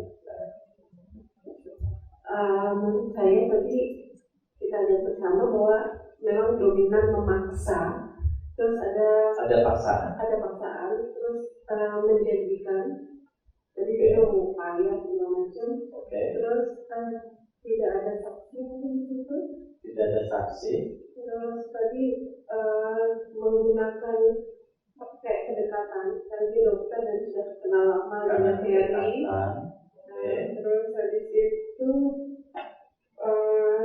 sebenarnya dokter ini tidak memberikan penjelasan apapun menurut saya, karena lembar konsen yang berlembar-lembar itu hanya dibaca secara sistematik, jadi lebih banyak pasiennya yang bertanya dan jawabannya pun kurang meyakinkan karena beberapa kali sudah revisi jawabannya. Jadi informasi yang diberikan itu tidak sesuai atau tidak lengkap ya.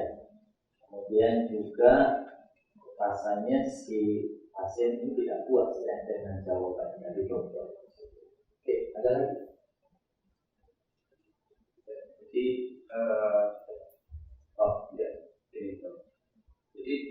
tadi dokternya tadi juga tidak menjelaskan, menurut saya tidak menjelaskan risikonya detail, tidak ada. Ditanya pasien sampai detail itu tidak sampai detail jelas memberikan risikonya. Kemudian juga mestinya dalam memberikan informasi itu pasien itu membaca kayak kita di notaris tuh, membaca sendiri sampai detail baru separakan. Nah ini kan dokternya itu langsung ke poinnya mengarahkan ke arah tanda tangan dengan iming-iming material tadi. Ada iming-iming yang diinginkan hanya tanda tangan gitu ya. Oke, silakan Mbak. Saya setuju dengan semua pendapat, cuman mungkin lebih menambahkan bahwa sebenarnya dalam kondisi seperti itu diberikan waktu yang cukup untuk diberikan informasi, untuk dibawa pulang, didiskusikan dengan keluarga, lalu diberikan waktu untuk kemudian perjanjian akan bertemu, dan pasien membuktikan hal itu dan memberikan opini. Tadi dokter pemberi informasi memang terkesan sangat memaksa, tidak boleh melarang untuk kedokteran. Ada paksaan dan tidak diberi waktu, ya bahkan diminta tanda tangan, dan si pasien mengatakan pengen diskusi dulu dengan keluarga, dengan dokter yang lain, tapi tidak diizinkan, gitu ya. Oke, good. Oke, kita akan lihat nanti.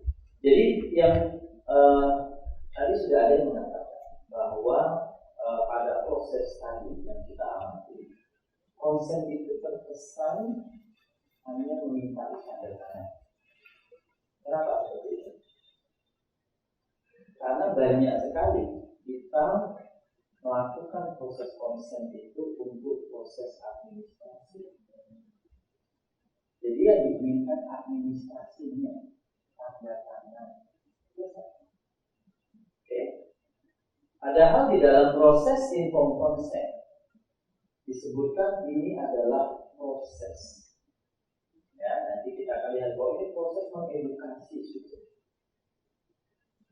Jadi ada sendiri aja, juga lihat di dalam praktek ya sehari-hari bagaimana sebetulnya inform consent itu kita ambil. Di umumnya kita menginginkan hanya proses administrasi. Padahal itu bukan itu yang diinginkan dalam proses konsen. Administrasi tanda tangan itu merupakan akhir dari proses pemberian informasi tersebut. Nah, kenapa kita membutuhkan inform consent? Ya, apa itu inform consent? Kalau tadi Anda melihat ya, dengan tadi beberapa orang tadi mengatakan kok ini ada paksaan, kok tidak diberi informasi, kok pasiennya diberi informasinya tidak lengkap, kemudian ada iming-iming, kemudian tidak diberi waktu, semacam tadi. Terus yang disebut sebagai inform consent harusnya seperti apa?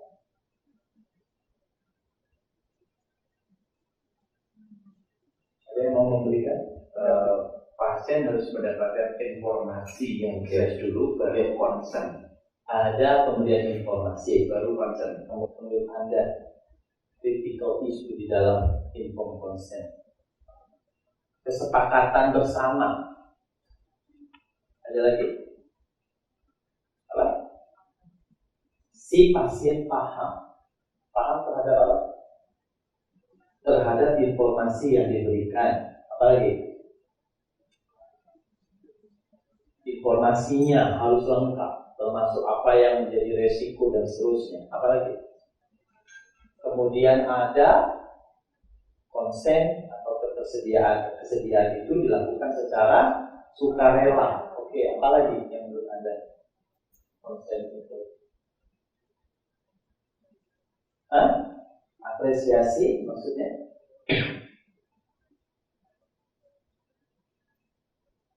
Oke, itu juga informasi. Ya, semua informasi yang diberikan termasuk apa tanggung jawab dan hak dari pasien. Apalagi?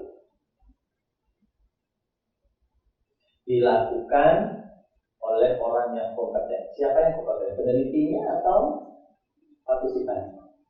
Partisipannya. Jadi konsep itu diberikan oleh orang yang mempunyai kompetensi. Oke. Untuk berpartisipasi dalam penelitian yang dibuat oleh individu yang kompeten. Di mana individu yang kompeten ini sudah menerima informasi yang lengkap dan penting. Di mana informasi yang lengkap dan penting itu secara sudah dipahami secara adekuat oleh calon partisipan atau individu tersebut, dan kemudian sudah menimbang-nimbang informasi tersebut sampai dia memutuskan, di mana keputusan tersebut dilakukan secara subjektif, tanpa adanya coercion, paksaan, tanpa adanya pengaruh yang tidak diinginkan, undue influence, tanpa adanya inducement, iming-iming, tanpa adanya intimidasi. Oke, ini informed consent. Bapak Ibu tadi menyebutkan semua sudah. Harus diberi informasi. Orang yang diberi informasi harus paham. Informasi harus lengkap. Harus diberi waktu. Harus voluntarily sukarela. Harus tidak ada paksaan. Semua sudah ada diskusikan. Ya. Jadi memang itu yang disebut sebagai informed consent. Jadi kalau kemudian di dalam proses ini standar yang kita bicara standar. Jika kalau kemudian nanti proses konsen itu terjadi, pasien tidak paham, apa yang terjadi? Anda sudah tidak sesuai dengan standar, tidak sesuai dengan disiplin. Artinya itu error. Adanya Anda melakukan deviasi dari disiplin. Hati-hati, ini ethical issue. Etik. Ya, etik itu tadi respect for person, yang mendasari respect for person itu informed consent. Hingga kalau kemudian informed consentnya ini tidak sesuai dengan definisi ini, apa yang terjadi? Anda melakukan yang disebut sebagai ethical violation. Ya, berat kalau di dalam proses ethical violation, kemudian bisa dihentikan oleh ethical committee karena menganggap tidak menjaga hak kewajiban, tidak menjaga hak keamanan dan well-being dari partisipan. Ya, kembali ke prinsip etik dan disiplin. Nah, kenapa tadi saya katakan ethical principle itu kita melakukan informed consent, ya? Karena ini yang kita respect, ya. Kita masih ingat Belmont Report tadi sudah kali kita bahas, itu merupakan etik principle. Kita respect terhadap otonomi, ya, melindungi hak dan keselamatan dan well-being dari partisipan, hingga dia diperbolehkan untuk memilih apakah dia mau atau tidak ikut dalam penelitian. Jadi tidak boleh ada paksaan, kan? Itu choice kok, pilihan dia sendiri. Yang memilih untuk ikut itu bukan kemudian si dokternya yang atau investigatornya yang mengatakan Anda harus ikut, tetapi subjeknya atau partisipan yang memang bersedia secara sukarela untuk ikut dalam penelitian tersebut. Sesuai dengan definisi tadi, maka ada 3 elemen yang disebut sebagai informed consent yang lain. Yang pertama disclosure, yang kedua comprehension, yang ketiga decision making. Disclosure itu adalah pemberian informasi yang adekuat.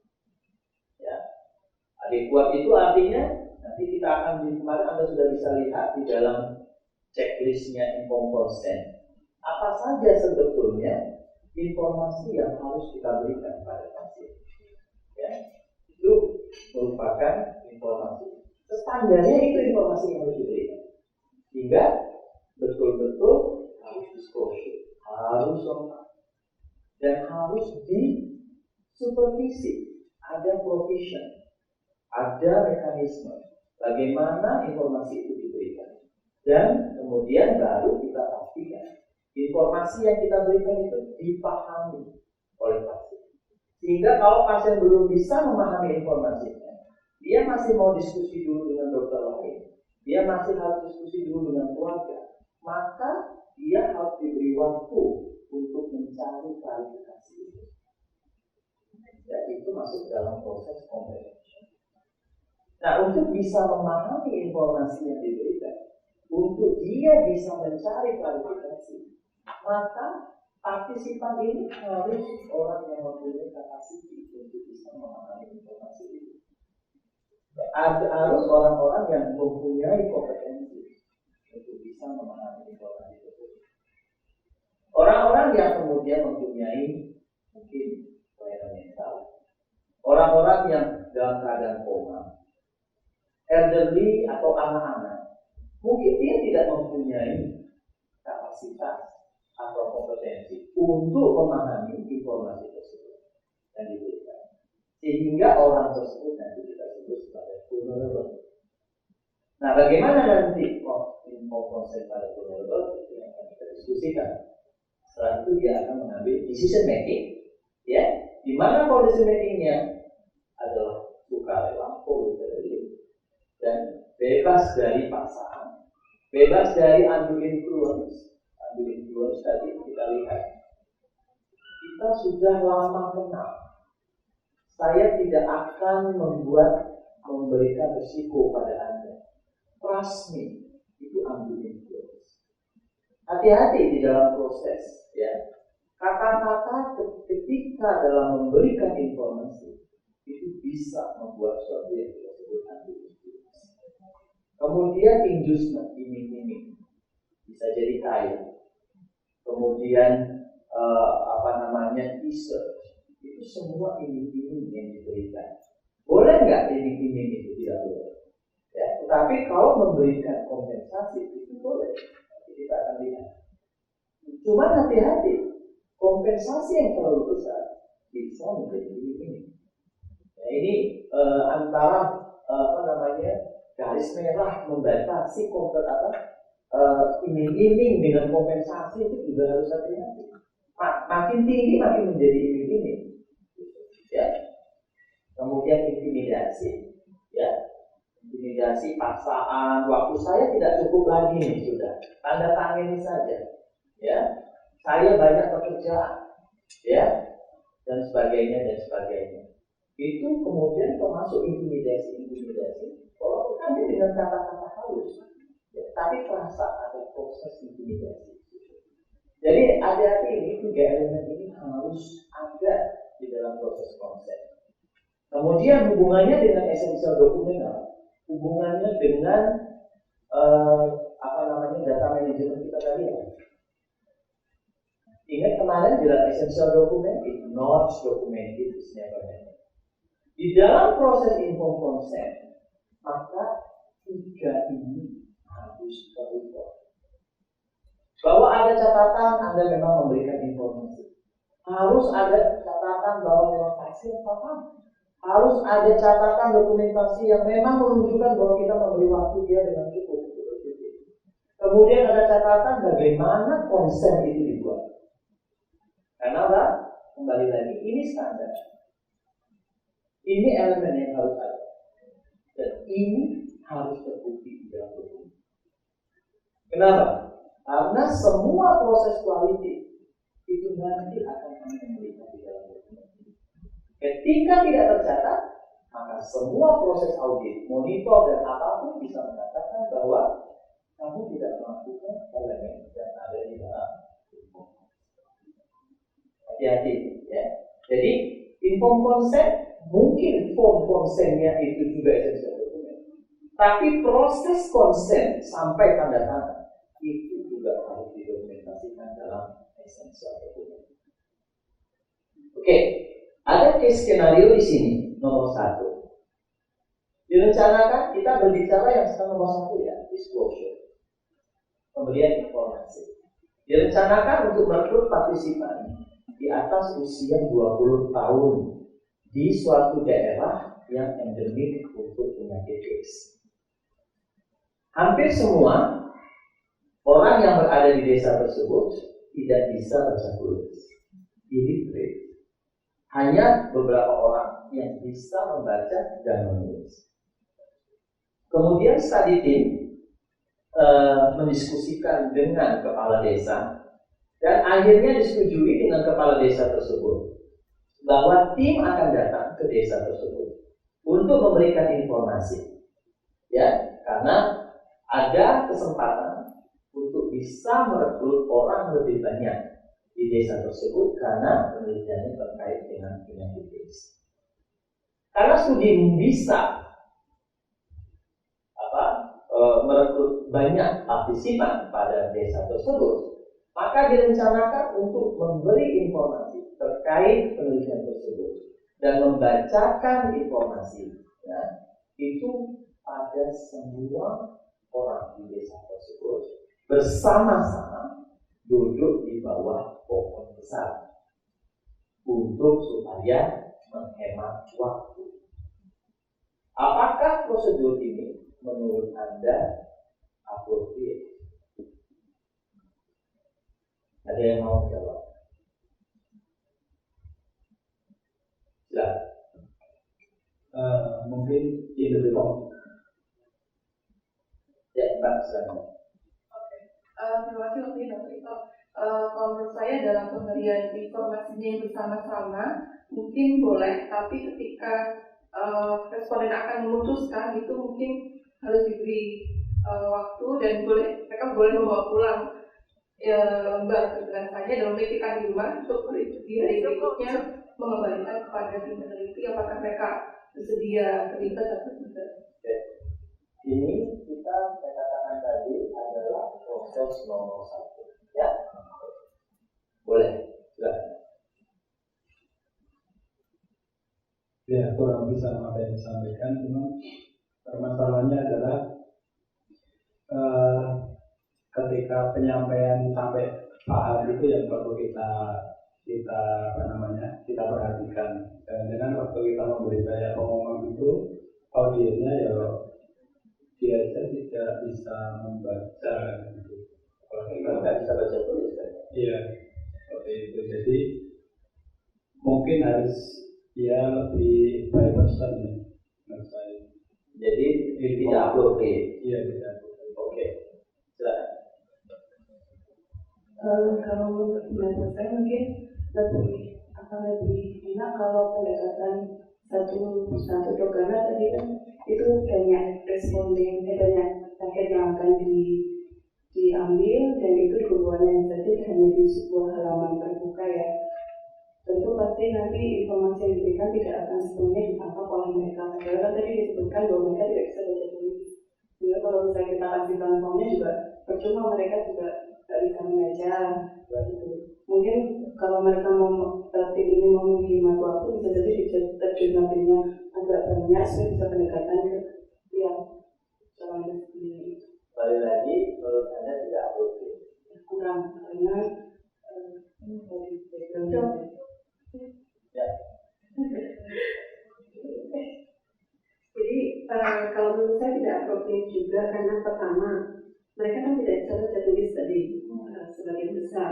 Terus yang kedua ada pendekatan khusus macam kepala desa.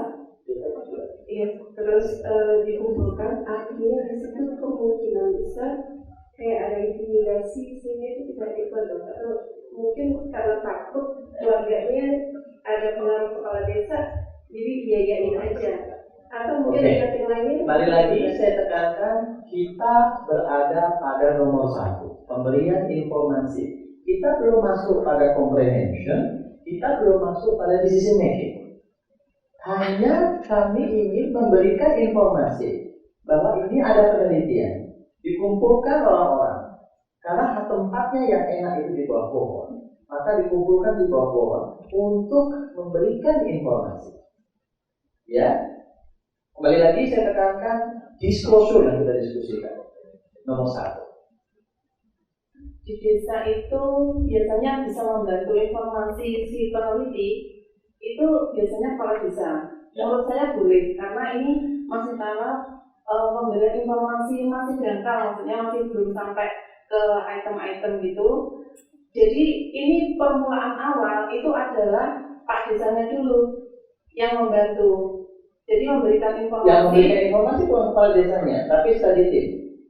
Kemudian setelah dibuka oleh Pak Desanya, kemudian baru investigatornya. Menurut saya seperti itu boleh. Boleh. Oke. Banyak kontroversi. Ada yang boleh bilang, ada yang tidak. Gimana bisa memastikan kalau pemberian infonya itu cukup diterima oleh semua dan cukup kalau dikasih kita diskusikan informasinya cukup atau tidak, dipahami atau tidak. Nah, sementara yang kita lihat disclosure, apakah proses informasi itu secara bersama-sama itu boleh atau tidak? Sulit dipastikan bisa adekuat menyampaikan informasi. Kenapa? Kalau adekuat atau tidak itu dikomprehensif. Bukan pada pemberian informasi. Kami membutuhkan seorang partisipan untuk penelitian dengan kriteria ini. Kalau kemudian Anda tertarik, hubungi ini. Itu pemberi informasi nggak? Ada di mana Anda lihat? Sosial media mungkin, di koran, ada di board gitu. Itu pemberi informasi bersama-sama. Itu advertising, itu juga merupakan pemberian informasi loh untuk rekrutmen, betul nggak? Oke. Gimana? Ya. Jadi apa yang Anda berikan tadi itu benar juga.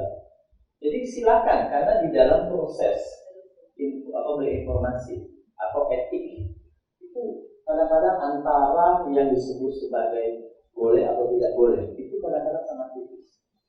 Saya beri contoh dalam penelitian saya, ya. Saya melakukan studi rotavirus vaksin, kemudian tempatnya itu di puskesmas. Kemudian di puskesmas itu ada yang disebut sebagai kelas ibu hamil. Kami ingin merekrut anak-anak itu sejak dia lahir. Kemudian ibu-ibu hamil ini itu 6-8 orang itu melakukan kelas ibu hamil. Kemudian bidan memberikan informasi di kelas ibu hamil bahwa ini ada penelitian. Penelitiannya kayak gini detail. Selesai. Kalau Anda tertarik ikut penelitian, ya, atau Anda ingin mendapatkan informasi lebih lanjut, maka kami akan datang ke rumah Anda untuk memberikan informasi lebih lanjut, atau hubungi kontak ini jika Anda tertarik penelitian. Kan memberi informasi. Nanti kalau kemudian proses yang lain itu kita bicarakan nanti. Saya memberi informasi dulu. Tetapi seandainya kemudian saya menyuruh bidan tolong semua ibu hamil yang berada di wilayah Anda. Nah, ibu hamil misalnya bidan desa itu kan biasanya punya catatan siapa yang hamil di desa tersebut. Kumpulkan semuanya. Kemudian saya ingin memberikan informasi mengenai penelitian ini. Kemudian si bidan tahu ada catatan 20 di desa saya. Dipanggil semua. Kemudian diletakkan di satu ruang, kemudian saya memberikan informasi. Bapak ibu ini semua hamil. Nah, ini saya ada penelitian mau merekrut anak Anda pada kondisi seperti ini ada masalah? Adakah orang yang tidak mau kehamilannya diketahui? Siapa itu? Unwanted pregnancy. Sehingga kalau kemudian Anda minta para bidan itu mengumpulkan orang-orang hamil satu desa, kemudian Anda bilang ini Anda anak hamil, Anda ingin berbuat anak Anda nanti, ada seorang perempuan usia 16 tahun belum menikah, kemudian Anda katakan dia hamil, yang lain sebetulnya nggak tahu kalau dia hamil, jadi tahu. Apa yang terjadi? Anda sudah membreaching privacy dalam proses seperti itu. Tetapi kalau Anda lakukan di kelas ibu hamil, masing-masing tahu nggak kalau hamil? Ada masalah nggak kalau mereka dikatakan Anda hamil gitu? Nggak ada masalah. Tiap hari, tiap minggu sudah melakukan kelas ibu hamil. Mereka saling tahu kalau kita hamil. Jadi hati-hati. Saya katakan tadi. Bersama-sama boleh, tetapi ada unsur-unsur etik yang harus Anda perhatikan, privasinya. Paham? Jadi apa yang saya sekarang sebutkan benar juga, tidak ada yang salah. Well taken. Ada yang mengatakan nanti informasi yang diberikan di bawah pohon nggak jelas. Jelas banget itu. Yang Anda katakan itu. Kenapa? Bawah pohon kena angin gitu ya. Kemudian suaranya terdengar. Ini orangnya nggak dengar sama sekali gitu, gimana? Informasi yang diberikan. Karena informasi yang diberikan pun harus jelas kan masalahnya. Kalau dia kemudian tidak bisa mendengar, maka perhatikan dulu di bawah pohon itu gimana. Ya, lihat apakah memang tempatnya bisa informasi, tempat duduknya nanti seperti apa, informasinya bisa jelas nggak itu diberikan, ya, Pak? Nah, pada kasus X, kalau itu malaria, menurut Anda ada stigma nggak? Anda kumpulkan di sini, karena di sini endemik malaria, nggak masalah. Tapi bagaimana kalau Anda mengatakan Bapak Ibu yang kami undang di sini semua penderita AIDS, karena kami ingin melakukan suatu studi mengenai pasien AIDS. Stigma. Jadi perhatikan ya unsur-unsur etik itu. Jadi pada kasus ini boleh iya, boleh tidak. Appropriate iya, mungkin tidak appropriate pada berbagai kasus. Nah, cari mekanisme yang paling baik dalam mediana, tapi perhatikan unsur-unsur etik dalam proses. Oke, ada pertanyaan? Kita lanjutkan disclosure. Tidak ambigu, tidak bersifat teknik, dan bisa atau diberikan dengan cara yang efektif. Nah, ini. GCP mengatakan berikanlah dengan cara yang efektif. Ya, Anda pernah melakukan studi di pelosok Papua ini? Ada ruangan? Anda mau kumpulkan di ruangan, jangan di bawah pohon, bisa? Kalau mereka rumahnya aja di atas pohon. Gimana ada mau menemukan suatu ruangan? Tidak ada. Cari yang efektif. Ya, karena penelitian kita itu kadang-kadang terutama kami di public health atau di tropical medicine atau neglected tropical disease, Anda menemukan neglected tropical disease di rumah sakit itu tidak ada. Kita menemukannya di hutan-hutan di mana mereka tinggal. Ya, tropical disease itu jarang kita temui, bahkan kalau dikumpulkan tempatnya bagus terus tidak. Tapi penelitian inilah penelitian yang katanya tadi di low middle income country itu yang berbeda setting kita ya dengan negara maju. Tapi yang penting bagaimana bahasa itu kita gunakan dengan baik, di mana caranya yang efektif itu yang dicari. Ya. Kadang-kadang bahkan ada banyak studi perlu kualitatif study dulu, menggali dulu informasi dari para village leader atau kepala dusun atau kepala suku untuk diskusi kira-kira menurut Anda yang sesuai dengan kultur di sini itu gimana enaknya itu bertemu ya, diskusi.